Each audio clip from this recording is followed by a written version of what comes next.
Hello first standard, welcome to English lecture. Today's we learn chapter number 14. In previous lecture we show that chapter. Now we learn exercise, right? So here exercise first was question answers. तो first answer question है who made सुंदरी? तो सुंदरी Bobby made सुंदरी, right? सुंदरी को कौन बनाता है? तो कि बॉबी बनाता है. Why did Bobby call his kite Sundari? So इसका आंसर आएगा because his kite was very beautiful. So Bobby called kite his Sundari. Did Sundari fly very high at first? No. Sundari could not fly very high at first. Last question, what made Sundari really happy? When she can fly as high as her pleasant, she was very happy. Let's talk. Do you like to fly kites? Yes, everyone like to fly kites, right? So here we write yes. Who helps you to fly kites? तो आपको तो आपके घर में कोई grand parents होते हैं, वो हेल्प करते हैं, पापा हेल्प करते हैं.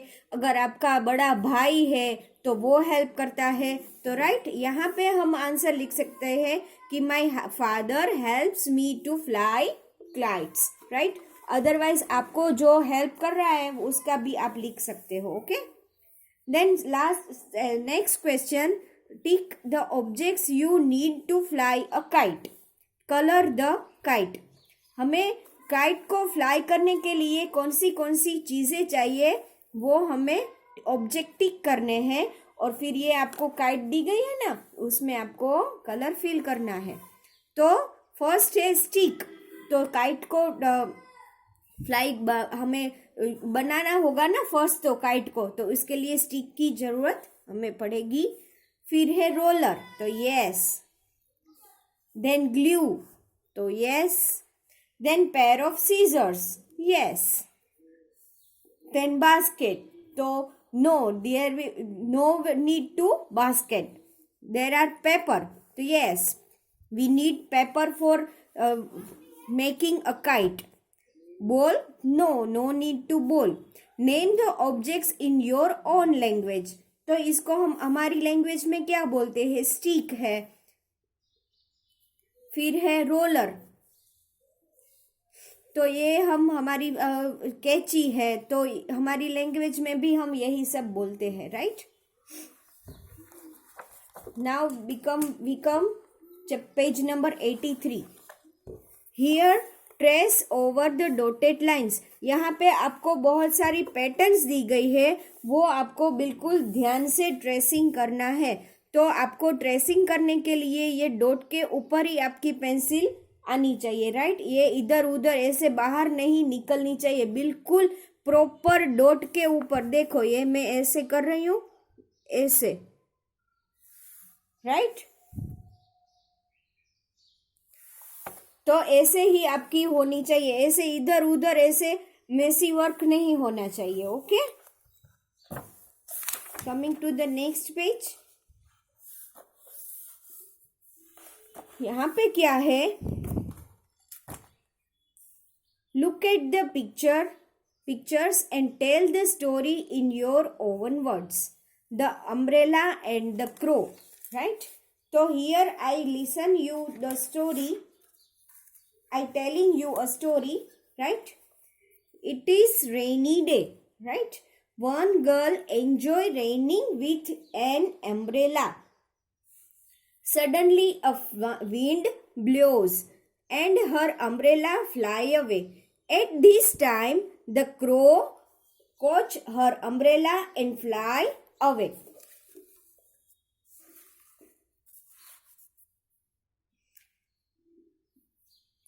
The crow hangs umbrella on a tree. Now umbrella is used as a nest for its children, right?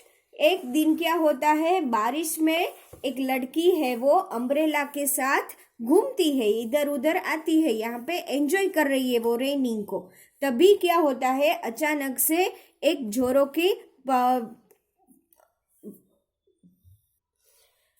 की हवा चलती है और उसके हाथ से है वो ये अम्ब्रेला छूट जाती है। और उसी समय क्या होता है, क्रो है वो वहां पे ट्री पे बैठा होता है, तो क्रो है वो उसके अम्ब्रेला को लेके उड़ जाता है।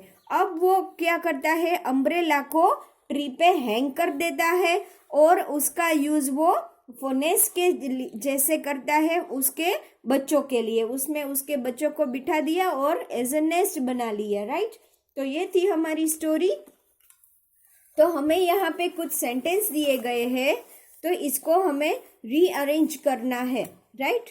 Rearrange the following sentence in the right order to make it into a story on 4 left page, right. तो हमें ये जो एक्सरसाइज है वो हमें वर्कबुक में करनी होगी, तो उसका आंसर हम वर्कबुक में लिखेंगे। लेकिन इधर आपको मैं बोलूँ तो फर्स्ट सेंटेंस आएगा it is raining. Second sentence आएगा the girl has an umbrella. Girl के पास क्या था, अम्ब्रेला थी। Then next sentence is a wind blows, एक जोरों की हवा चलती है। Then the crow flies away with the umbrella, crow है वो फ्लाई कर रहे अम्ब्रेला के साथ, देखो वो फ्लाई करता है। The umbrella Hanks from a tree, umbrella को वो ट्री पे हैंग्स करता है। The umbrella is now a nest, और अम्ब्रेला है वो नेस्ट बन जाता है। तो इस टाइप से हमारा ये जो स्टोरी का हमने सेंटेंस है वो हमें अरेंज करने हैं। तो नाउ से story in English using words rain, wind, crow, nest, is, has, blow, flies. तो ये हमें वर्ड्स दिए गए, उसमें से हमें स्टोरी बनानी है। तो ये स्टोरी हमने ऐसे ही बना दी, राइट। मैंने आपको वो समझाई। यहाँ पे है now let's read and right. तो यहाँ पे सम वर्ड्स है, देखो जैसे कि क्रो, ये है सी, then R O and W। तो ये वर्ड से हमें रीड करने हैं और आपको ट्रेस भी करने हैं। तो ट्रेस के लिए मैं यहाँ पे डू योर सेल्फ लिख रही हूँ, राइट। तो जब आप ट्रेस करोगे तब रीड तो करोगे ना, तो हम यहाँ पे रीड कर देते हैं, right. Crow, girl, nest, then crow, girl, nest second time, and then tree and wind, tree, wind, right. तो ये था हमारा चैप्टर नंबर 14 जो आज कंप्लीट होता है। इसकी आंसर की आपको PDF आ जाए तो आपको ये वर्कबुक में इसके आंसर फिल कर देने हो। ओके, चलो नेक्स्ट लेक्चर में हम मिलते हैं।